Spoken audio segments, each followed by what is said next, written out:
The Council mocked humanity's restraint. Until the reckoning began, the Varric armada arrived like a storm swallowing the stars. Thousands of warships marched forward in perfect formation. Their hulls were dark and sharp, shaped like blades ready to cut through anything. Their engines glowed red like angry eyes staring at Earth. On every communication screen, warning lights flashed. Sirens rang across human stations. But still there was calm in the air, a calm that came from strong hearts. Human soldiers stood ready. Pilots sat in their ships, fingers near the controls. Engineers checked the giant defense satellites one last time. Ambassador Maya Ree watched the enemy through a wide glass screen. She did not blink. Her voice was slow and steady. They think this is the end of humanity. General Elias Ward, commander of Earth's defense, stood beside her. He was tall, with a face that looked carved from stone, silent, focused. "And we will prove them wrong," he replied. The Varric ships reached the Sol system border. The first move had been made. A deep voice echoed from the lead Varric flagship. It came through every channel, every broadcast, every ship speaker. "We come to break your world. Hand over the refugees or burn." Human communication lines stayed silent for a moment. Every alien and human citizen watching from across the galaxy felt that silence. And then Maya Ree spoke. "We gave you a chance to choose peace. You refused. We will not surrender those we protect." The Varric laughed, a dark, cold laugh. "Then you will pay for your foolish mercy." Their weapons glowed as they charged for the first. "Strike!" General Ward raised his hand. "Activate Project Aegis." The stars lit up. Invisible shields spread from giant satellites surrounding Earth, massive energy walls brighter than lightning. The Varric fired their most powerful beams, explosions so large that planets could be destroyed. But the shields did not move. Not even a scratch. Varric commanders stared at their screens, confused. They fired again and again. Still nothing. General Ward gave the next order. "Release first defense wave." From Earth's orbit, thousands of small, fast human fighter ships shot forward. They looked like silver arrows racing through the void. Each pilot moved with perfect calm, guided by advanced AI systems. Human ships weaved through enemy fire with speed the Varric had never seen. They attacked weak spots, cutting through Varric armor like sharp wind slicing soft metal. Explosions filled space. Light flashed everywhere. But fighting was only the beginning. On the Council homeworld, every alien leader watched the battle live. Their faces were pale with shock.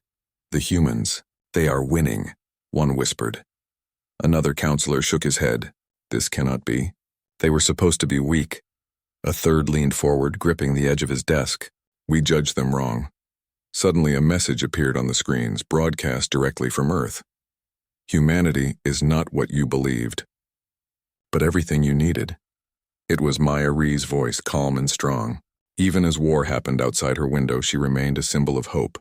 Back in space, the Varric grew desperate. They deployed massive destroyers, gigantic warships that could crush moons with a single shot. Their dark metal shined with glowing red symbols.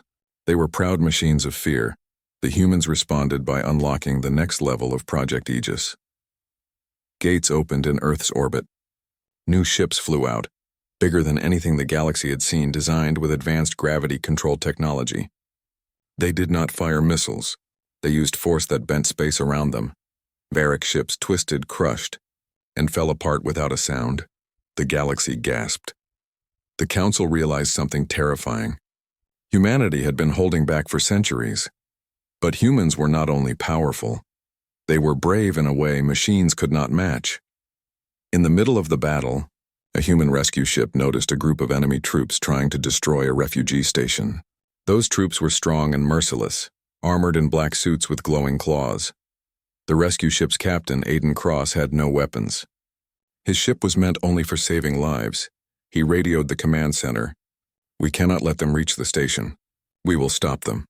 "Captain, your ship is not built for combat," the commander warned. Aiden smiled sadly. He knew the risk. "Protecting life is why we are here." He flew his ship into the enemy path and blocked them. The enemy fired at him, tearing through his ship's hull. Sparks exploded everywhere. But Aiden held the line long enough for the refugees to escape to another ship.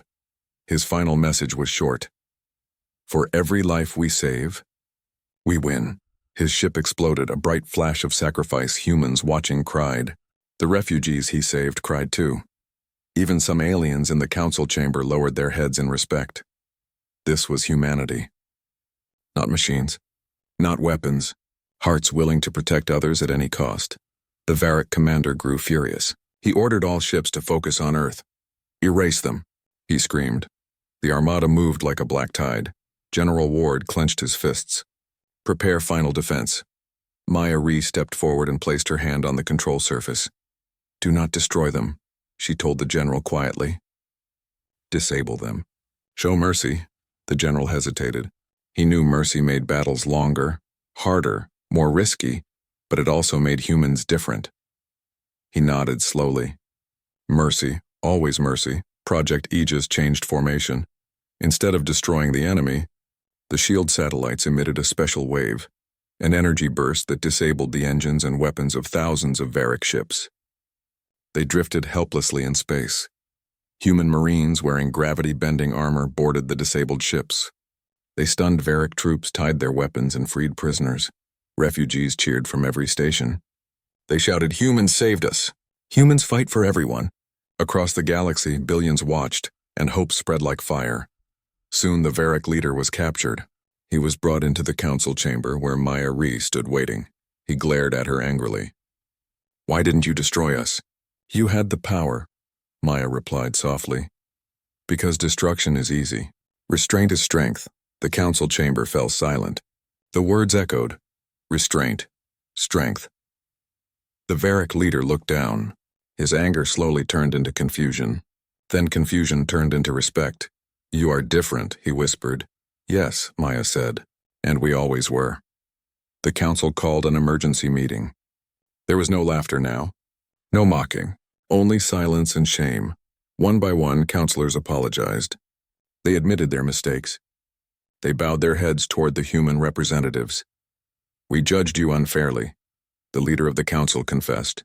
"Your hearts are stronger than any weapon in this galaxy." Maya bowed her head slightly. "We are all still learning."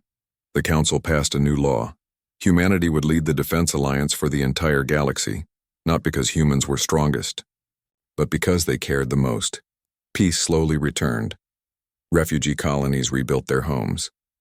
Children from many species played together in parks under safe skies.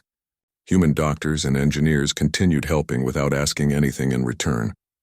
Varric soldiers, no longer forced to fight, returned home to rebuild their own worlds.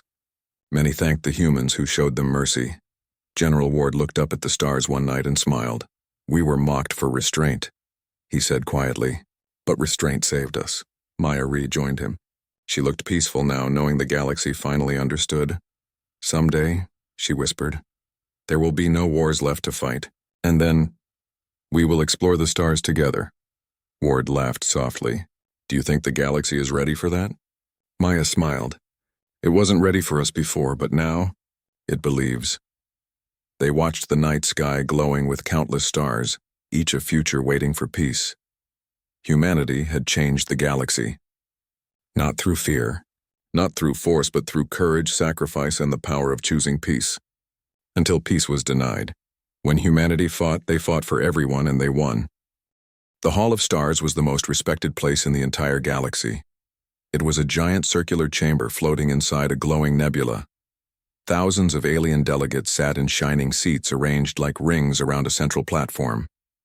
Every species in the Galaxy Council had a seat here, except one that was being judged today: Earth.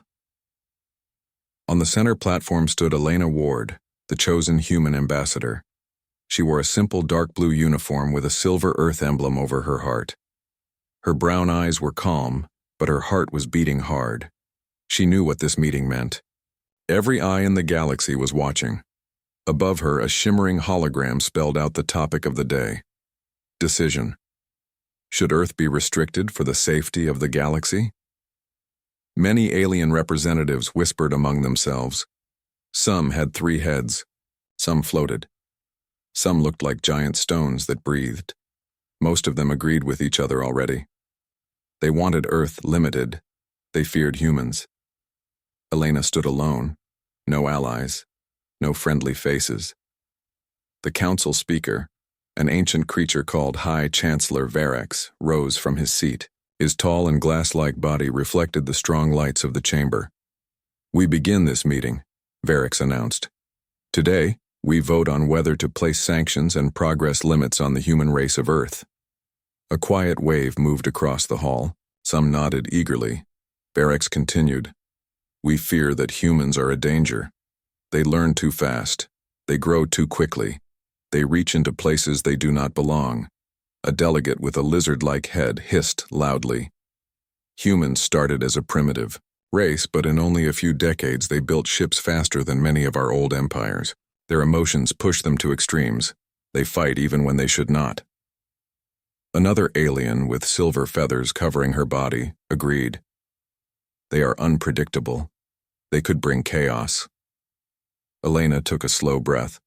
She knew she had to speak. "Humans are not perfect," she said. "Yes, we learn fast. Yes, we push forward. But that is not a reason to fear us. It is a reason to work with us." She looked around the hall. Some aliens met her eyes, others looked away. "We came to join this council with respect," Elena continued. "We came with open hands, not weapons. We want peace, not limits. Give Earth a chance, let us prove our worth." Silence followed. A deep, uncomfortable silence. Then a large alien with a shell-like metal armor spoke in a heavy voice. "But humans have already shown danger. You have a history of war," Elena answered calmly. "Yes, we do. And that history is what pushes us to do better. We fight hardest when protecting others, not harming them." Her words were strong, but many delegates saw humans differently. To them, humans were a small fire that could grow into a burning disaster. Varix looked around the hall. "We have heard the humans' defense. Now we vote." A floating panel appeared in front of each delegate. They tapped their choices without hesitation. Elena watched the total climb with her stomach tight. Vote after vote. Restriction. Restriction. Restriction. Only 3 votes supported Earth. Finally, the result appeared. Earth is restricted. No technology trade. No participation in future development projects. No travel beyond their own solar system. A prison without walls. Elena felt a sting in her chest, but she refused to show weakness. She stood straight as Varix declared, "Earth shall remain under control. They will not rise above their place." The hall filled with satisfied sounds. Many aliens believed they had stopped a future threat. They thought they had kept the galaxy safe. Elena looked up at the council seats. Her voice was steady, but firm. "You think this will stop us. You think humans grow only with permission, but you do not understand us. When we are pushed down, we rise stronger." Her words echoed across the chamber. "You fear what we may become," she said. "One day you will see why." Varix dismissed her without emotion. "This meeting is over." A cold message. A cold decision. Earth had been told to stay small. Humanity's response. When Elena returned to Earth, she delivered the news. Many expected anger or fear, but instead humanity reacted with something the Council did not expect: unity. Governments put aside differences. Scientists combined their knowledge. Engineers worked day and night. Everyone shared a common goal: grow without permission, advance without limits. On the moon, secret underground bases expanded rapidly. Giant energy generators and labs filled the landscape. In Earth orbit, new stations formed, built with materials unknown to the Council. Elena visited one lab where young scientists tested glowing blue crystals. "This is stable hyperspace fuel," one of them explained proudly. "It will let us travel farther than any alien map." Another, working on a strange shield system, smiled. "The Council said no, so we will say yes." The Council had tried to stop progress. Instead, they had lit a fire. Human creativity and determination became unstoppable. The hidden program.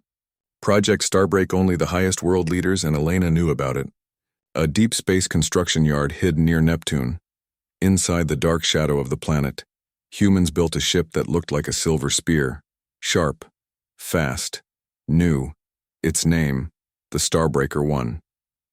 It was more advanced than any ship humanity had created before, and maybe more advanced than anything the galaxy knew.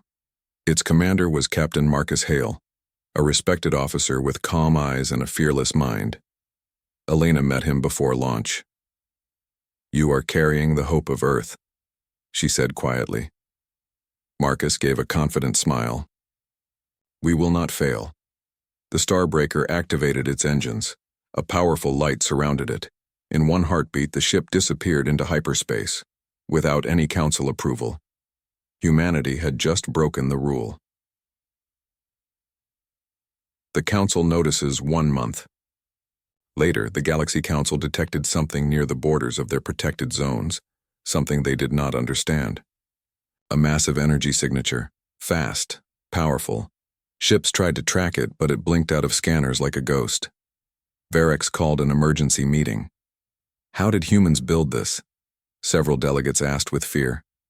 A nervous scientist from a high-tech empire answered. Their technology suddenly jumped forward, not by years, by centuries. No one knew where the ship went. Some feared it might appear above their worlds. The Council did not want to admit it, but their decision had created a threat larger than before. "We must keep watching them," Varex said. "Earth must not be trusted." But the truth was this. It was already too late. Elena's quiet promise. Elena stood in her office inside Earth's new Space Command Center. Through the window she could see Earth, blue, alive, beautiful. She placed her hand over the glass. "Let them think we are weak," she whispered. "Let them think we obey." She looked at the stars beyond. One day, they will understand what it means to be human. Her eyes burned with determination. The Council had declared humans a danger. Soon they would learn why.